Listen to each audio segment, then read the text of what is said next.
Hi friends, welcome to Red Roses. Merry Christmas and Happy New Year. December എന്ന് പറഞ്ഞാൽ ഒരു സന്തോഷത്തിൻ്റെ കാലമാണ്. മഞ്ഞും തണുപ്പും ഒക്കെ ആയിട്ട് രാവിലെ എന്ത് രസമല്ലേ. അതുപോലെ തന്നെ ന്യൂ ഇയറിൻ്റെ വരവും കൂടിയാണല്ലോ. അപ്പോൾ നമ്മളൊക്കെ ന്യൂ ഇയറിനെയും ക്രിസ്തുമസിനെയും വരവേൽക്കാൻ പോവുകയാണ്. അപ്പോൾ എന്തെങ്കിലും ഒരു പ്രതീക്ഷ നമ്മൾക്ക് വേണ്ടേ അല്ലേ ജീവിതത്തിന്. എല്ലാവർക്കും ന്യൂ ഇയർ ആകുമ്പോൾ പുതിയ പുതിയ പ്രതീക്ഷകൾ ഉണ്ടാവുമല്ലോ, പുതിയ പുതിയ സ്വപ്നങ്ങളുണ്ടാവും.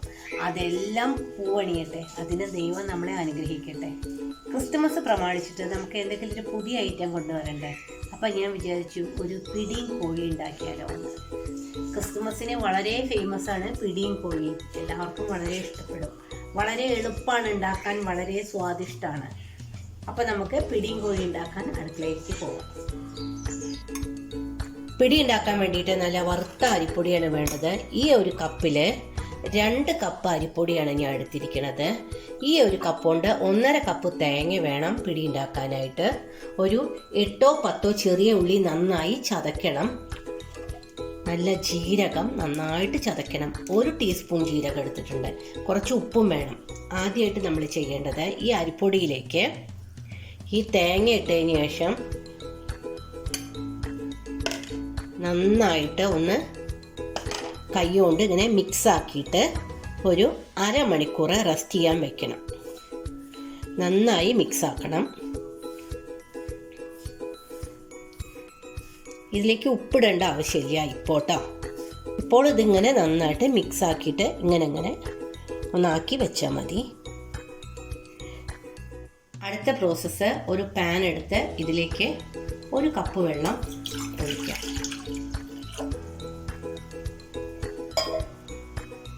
എന്നിട്ട് ഇത് നന്നായിട്ടൊന്ന് ബോയിൽ ചെയ്യണം.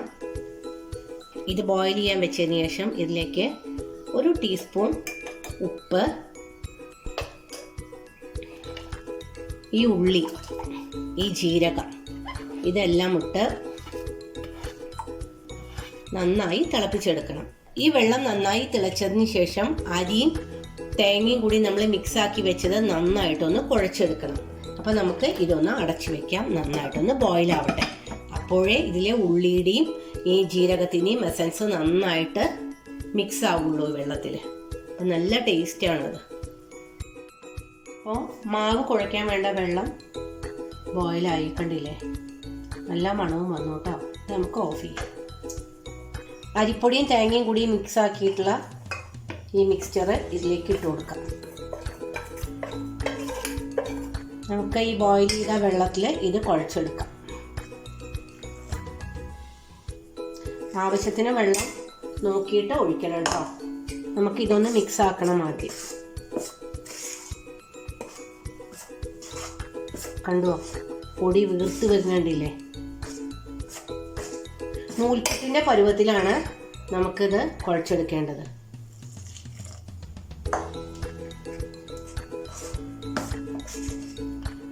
നമുക്ക് കുഴയ്ക്കാനുള്ള പാകത്തിൽ ഉള്ള ചൂടായാലേ കൈകൊണ്ട് കുഴച്ചെടുക്കേണ്ടൂ കേട്ടോ. അല്ലെങ്കിൽ നമ്മുടെ കൈയാണ്ട് പൊള്ളി കിട്ടുവേ. എനിക്ക് നന്നായിട്ട് കോൾഡും നല്ല പനിയൊക്കെ ഉണ്ടായിരുന്നു. അതാണ് ശബ്ദമൊക്കെ മാറിയിരിക്കുന്നത്. നല്ല മഞ്ഞല്ലേ. ഇപ്പോൾ വെള്ളം കൂടിയെന്ന് വിചാരിക്കുക. അപ്പം നമുക്ക് കുറച്ച് അരിപ്പൊടി ഇട്ടിട്ട് അത് റെഡിയാക്കി എടുക്കാം കേട്ടോ. ഇനി ഇതിൻ്റെ ചൂടൊന്ന് പോട്ടെ. നമുക്കിത് കൈകൊണ്ട് നന്നായിട്ട് കുഴച്ച് ചെറിയ ബോളുകളാക്കാം. ഇത് കുറച്ച് നേരം ഇങ്ങനെ ഇരിക്കട്ടെ. നമ്മുടെ പിടിക്ക് വേണ്ട മാവ് ഇതാ ഈ പരുവത്തിൽ നമുക്ക് കുഴച്ചെടുക്കണം. എന്നിട്ട് ചെറിയ ചെറിയ ഉരുളകളാക്കിയിട്ട് നമുക്ക് ഇത് ഇങ്ങനെ ഉരുട്ടി ഈ വലുപ്പത്തിലുള്ള ഉരുളകളാക്കി എടുക്കാം. ഈ വലുപ്പത്തിലുള്ള ഉരുളകളാക്കി എടുക്കാം. ഇതിലും ചെറുതായിട്ട് നിങ്ങൾക്ക് ഉരുളകളാക്കണം വെച്ചാൽ അങ്ങനെ ചെയ്തോളൂ. കുറച്ചുകൂടി വലുപ്പമാവണം വെച്ചാൽ അങ്ങനെ ചെയ്താലും കുഴപ്പമില്ല.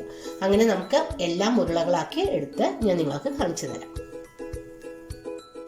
നമ്മൾ പിടിക്ക് വേണ്ട ഉരുളകൾ ഇവിടെ ആക്കി വെച്ചു. ഈ വലുപ്പത്തിലാണ്. ഇതിലും ചെറുതായിട്ട് വേണമെങ്കിൽ നിങ്ങൾക്ക് ആക്കാം. ഇതിലും കുറച്ചും കൂടി വലുപ്പത്തിൽ വേണമെങ്കിലും ആക്കാം. അതൊന്നും കുഴപ്പമില്ല കേട്ടോ. നല്ല തേങ്ങാപ്പാൽ, 1-ാം പാൽ കേട്ടോ. അധികം വെള്ളമാവണ്ട തേങ്ങാപ്പാൽ. കുറച്ച് അരിപ്പൊടി, ഇത്രയും സാധനങ്ങളാണ് ഇനി നമുക്ക് വേണ്ടത്. ആദ്യം ബോയിൽ ചെയ്ത് വെച്ചിരുന്ന വെള്ളം, അതായത് അതിൽ നമ്മൾ ചെറിയ ഉള്ളിയും ജീരകവും ചതച്ചിട്ടുണ്ടായിരുന്നല്ലോ, അത് ഇതിൽ അങ്ങനെ തന്നെ ഇരിക്കുന്നുണ്ട്. കുഴയ്ക്കാൻ വേണ്ടിയിട്ടാണ് അതിൻ്റെ എസൻസ് മാത്രം എടുത്ത് കുഴച്ചത്. അതിലേക്ക് നമുക്ക് കുറച്ചുകൂടി വെള്ളം ഒഴിച്ചു കൊടുക്കണേ. ഇത്ര വെള്ളം വേണം. ഈ വെള്ളം ഒഴിച്ചതിന് ശേഷം ഉപ്പുണ്ടാവില്ലല്ലോ, ആവശ്യത്തിന് ഉപ്പ് ഇട്ട് കൊടുക്കണം. എന്നിട്ട് നമുക്ക് ഗ്യാസ് ഓൺ ചെയ്തിട്ട് ഇതൊന്ന് അടച്ചു വെച്ച് നന്നായിട്ട് ബോയിൽ ചെയ്യണം. വെള്ളം ചെറിയ രീതിയിൽ ബോയിലായി തുടങ്ങി. ഈ ബോൾസ് അതിലിടുന്നതിന് മുമ്പ് തന്നെ നമുക്ക് കുറച്ച് നെയ്യ് ഇതിൽ ചേർത്ത് കൊടുക്കാം. ഒട്ടി പിടിക്കാതിരിക്കാൻ വേണ്ടിയിട്ടാണ് കേട്ടോ.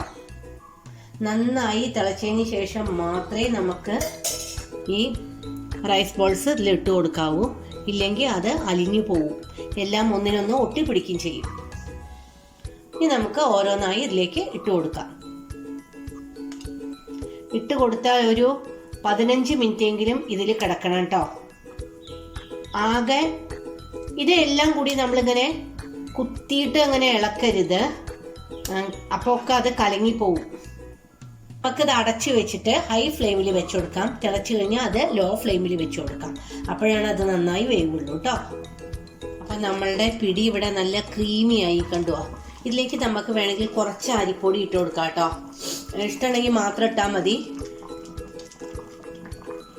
ഞാൻ 2 ടീസ്പൂൺ അരിപ്പൊടി ഇടണുള്ളൂ. കാരണം എന്താ വെച്ചാൽ ഒരുവിധം ക്രീമി ആയിട്ടുണ്ട്. ഇപ്പോൾ അധികം ക്രീമി ആവണ്ട. ഇതൊന്ന് വെന്ത് കഴിഞ്ഞാൽ നമുക്ക് കുറച്ച് തേങ്ങാപ്പാൽ ഒഴിച്ചു കൊടുക്കാം. കണ്ടോ, ഒന്നും കണ്ടുവോ, കലങ്ങിപ്പോയിട്ടുമില്ല, അതേപോലെ അടിയിൽ പിടിച്ചിട്ടുമില്ല. കണ്ടില്ലേ,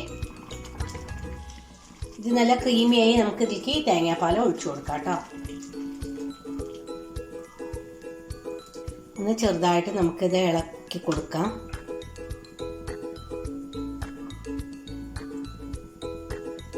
നല്ല അടിപൊളി പിടി ഇവിടെ റെഡി. ചെറിയ ഒരു തിള മാത്രം തിളച്ചാൽ മതി. ഇത് അന്നന്ന് ഉപയോഗിക്കുകയാണ് നല്ലത്. കാരണം എന്താ വെച്ചാൽ തേങ്ങാപ്പാൽ ഉപയോഗിച്ചിട്ടുള്ളതാണല്ലോ. അപ്പം നമുക്കത് അന്നന്നത്തേക്കുള്ളത് മാത്രമേ നിങ്ങൾ ഉണ്ടാക്കാവൂ കേട്ടോ. ഫ്രിഡ്ജിൽ വെച്ച് കഴിക്കണതിൽ എനിക്ക് വലിയ അഭിപ്രായമില്ല, അതാണ് ഞാൻ അങ്ങനെ പറഞ്ഞത്. ഇനിയിപ്പോൾ ഫ്രിഡ്ജിൽ വെച്ച് കഴിക്കണമെന്ന് വെച്ചാൽ ആദ്യം തന്നെ തണുത്തതിന് ശേഷം ഫ്രിഡ്ജിലേക്ക് എടുത്തു വെച്ചിട്ട് ബാക്കിയുള്ളത് നമ്മൾ യൂസ് ചെയ്താൽ മതി. അപ്പം നമുക്ക് ഇത് അടച്ചു വെച്ച് മാറ്റി വയ്ക്കാം. ഇനി നമുക്ക് ചിക്കൻ ഉണ്ടാക്കാൻ നോക്കാം. വെളിച്ചെണ്ണ ഒഴിച്ചു. 500 ഗ്രാം ചിക്കനാണ് ഞാൻ ഇവിടെ ഉണ്ടാക്കുന്നത് കേട്ടോ. എൻ്റെ ഇൻഗ്രീഡിയൻസ് ഒക്കെ ഞാൻ ഉണ്ടാക്കുന്ന സമയത്ത് പറയാം. ഏലക്കായ, കരയാമ്പൂവ്, പെരിഞ്ചീരകം, 4 മണി കുരുമുളക്, പട്ട, ഗ്രാമ്പു എല്ലാം കൂടി നമുക്ക് അരിഞ്ഞു വെച്ച ഇഞ്ചി, വെളുത്തുള്ളി ഇതിലിട്ട് കൊടുക്കാം. ഒരു വലിയ കട്ട ഇഞ്ചി ഉണ്ട്, അതിൻ്റെ ഒപ്പം ഒരു തുടം വെളുത്തുള്ളി ഞാൻ എടുത്തിട്ടുണ്ട്. നന്നായി മൂത്ത് കഴിഞ്ഞാൽ നമുക്ക് പച്ചമുളക് ഇടാം. ഇത് നമുക്ക് സാധാരണ നമ്മൾ ചിക്കൻ വെക്കണ പോലെ തന്നെയാണ് ഞാൻ വെക്കണത്. ചെറിയ വ്യത്യാസങ്ങളെ വരുത്തിയിട്ടുള്ളൂ. ഇങ്ങനെ നമ്മൾ ഈ പിടി കോഴിയും കൂടി വെക്കുമ്പോൾ വറുത്തരച്ച ചിക്കൻ കറിയോ അല്ലെങ്കിൽ നല്ല സ്പൈസി ആയിട്ടുള്ള ചിക്കൻ കറിയോ വെക്കുകയാണ് നല്ലത് കേട്ടോ. ഇതിലേക്ക് കുറച്ച് കറിവേപ്പില ഇട്ട് കൊടുക്കാം, പച്ചമുളകും ഇട്ട് കൊടുക്കാം.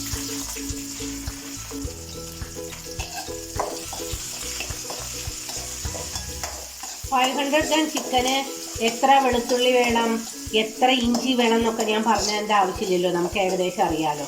അത് ഓരോരുത്തരുടെ ആവശ്യത്തിനനുസരിച്ചിട്ട് ചേർക്കണം. സ്പൈസി ആവണം വെച്ചാൽ അത്യാവശ്യം ഇഞ്ചി, വെളുത്തുള്ളി ഒക്കെ ചേർക്കുകയാണ് നല്ലത്. വെളുത്തുള്ളി നന്നായിട്ട് മൂക്കട്ടെ, എന്നാലേ അതിൻ്റെ മണം നന്നായിട്ട് വരുള്ളൂ.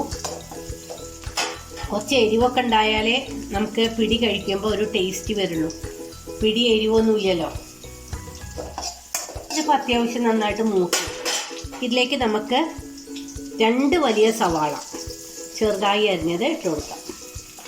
ക്രിസ്തുമസിൻ്റെ ഒരു പ്രധാന വിഭവമാണ് പിടിയും കോഴിയും കേട്ടോ. സവാള നന്നായിട്ട് മൂക്കാൻ വേണ്ടിയിട്ട് മഞ്ഞൾപ്പൊടിയും ഉപ്പും ചേർത്ത് കൊടുക്കാം. അപ്പോൾ ഇവിടെ എൻ്റെ അരികെ തന്നെ ഇരിക്കുന്നുണ്ട്. മഞ്ഞൾപ്പൊടി ഇട്ട് കൊടുക്കാം. നമുക്ക് ചിക്കൻ നല്ല നിറം വേണം വെച്ചാൽ എപ്പോഴും കുറച്ച് കാശ്മീരി പൗഡർ ആഡ് ചെയ്തോളൂ കേട്ടോ. അപ്പോൾ ചിക്കന് നല്ല കളർ കിട്ടും. അതിൻ്റെ ഗ്രേവിയൊക്കെ നല്ല ഭംഗിയാവും കാണാൻ, കഴിക്കാനും നമുക്ക് നല്ല ഇൻട്രസ്റ്റ് ആവും. ഉള്ളി നന്നായി മൂക്കട്ടെ, എന്നാലേ ചിക്കനൊരു സ്വാദുള്ളൂ. ചിക്കൻ്റെ ഗ്രേവി നല്ല തിക്കാവണം വെച്ചാൽ നമുക്ക് ഈ ഉള്ളി ഒന്ന് അരച്ചെടുക്കാം കേട്ടോ. ഇവിടെ ഞാൻ അരച്ചെടുക്കുന്നില്ല, ഉണ്ടാക്കുമ്പോൾ അത് നല്ല തിക്കായിപ്പോയി. ഉള്ളിയൊക്കെ ഫ്രൈ ആയി കേട്ടോ. അതിലേക്ക് നമുക്ക് നല്ല പഴുത്ത തക്കാളി ഇട്ട് കൊടുക്കാം. 2 വലിയ തക്കാളിയാണ് ഞാൻ എടുത്തിരിക്കുന്നത് കേട്ടോ. എപ്പോഴും തക്കാളി പഴുത്തതായാലേ ചിക്കന് ടേസ്റ്റ് ഉണ്ടാവുള്ളൂ. നന്നായിട്ടൊന്ന് പച്ചമണം മാറുന്ന വരെ വഴറ്റിയെടുക്കണം. തക്കാളി നല്ല മേഷായി കേട്ടോ. അതിലേക്ക് നമുക്ക് മല്ലിപ്പൊടി 2 ടീസ്പൂൺ, കുരുമുളക് പൊടി 1/4 ടീസ്പൂൺ, പിന്നെ കാശ്മീരി ചില്ലി പൗഡർ, പിന്നെ അധികം എരിവുണ്ടാവില്ലല്ലോ, 1 ടീസ്പൂൺ. ഇതെല്ലാം ഇട്ടതിന് ശേഷം ഇതൊന്ന് നന്നായിട്ട് വഴറ്റിയെടുത്ത് നല്ല ചിക്കനാണ്ട് ഇട്ട് കൊടുക്കാം. എന്നിട്ട് ഇത് നന്നായിട്ട് നമുക്കൊന്ന് മിക്സ് ആക്കാം. എന്നിട്ട് നമുക്ക് ഇത് ലോ ഫ്ലെയിമിൽ അടച്ച് വെച്ചാണ് വേവിക്കാം. അപ്പോൾ ചിക്കനിന് വെള്ളം ഇറങ്ങി വരും, വെള്ളം ഒഴിക്കേണ്ട ആവശ്യമില്ല. ഇതെല്ലാം ആയതിന് ശേഷം മാത്രം നമുക്ക് ഗരം മസാല ഇട്ട് കൊടുത്താൽ മതി. അപ്പോൾ നല്ല സ്മെല്ല് കിട്ടും. അപ്പോൾ നമ്മുടെ ചിക്കൻ ഇവിടെ റെഡി ആയിരിക്കണു. ഇതിലേക്ക് നമുക്ക് കുറച്ച് ഗരം മസാല ഇട്ട് കൊടുക്കാം കേട്ടോ.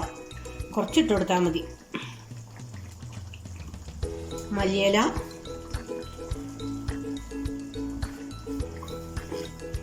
കുറച്ച് കറിവേപ്പില, 2-3 പച്ച ഉള്ളി ഇട്ട് കൊടുക്കാം. നമുക്കിത് ഓഫ് ചെയ്തിട്ട് ഒന്നാണ്ട് ഇളക്കി കൊടുക്കാം.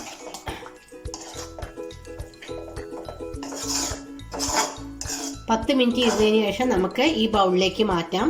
എന്നിട്ട് എങ്ങനെയാണ് ഇത് കഴിക്കുക ഞാൻ നിങ്ങൾക്ക് കാണിച്ചു തരാം കേട്ടോ. അപ്പോൾ ഇവിടെ പിടിയും ചിക്കനും റെഡിയായി. നമുക്ക് ഇത് എങ്ങനെയാണ് കഴിക്കേണ്ട വിധം എന്ന് നോക്കാം. വാവ്, നല്ല ക്രീമി പിടി. തേങ്ങാപ്പാലും ജീരകവും ഉള്ളിയും നല്ല റൈസ് ബോൾസും നല്ല തിക്കായിട്ടുണ്ട് അല്ലേ. ഇതൊന്ന് ട്രൈ ചെയ്തോളൂ കേട്ടോ എല്ലാവരും. ഇതിൻ്റെ മുകളിലേക്ക് നമുക്ക് ഈ ചിക്കൻ കറി ഒഴിച്ചു കൊടുക്കാം. ആദ്യം കുറച്ച് ഗ്രേവി ഒഴിക്കാം. ഏതാനും ചിക്കൻ കഷ്ണങ്ങൾ ഇട്ട് കൊടുക്കാം.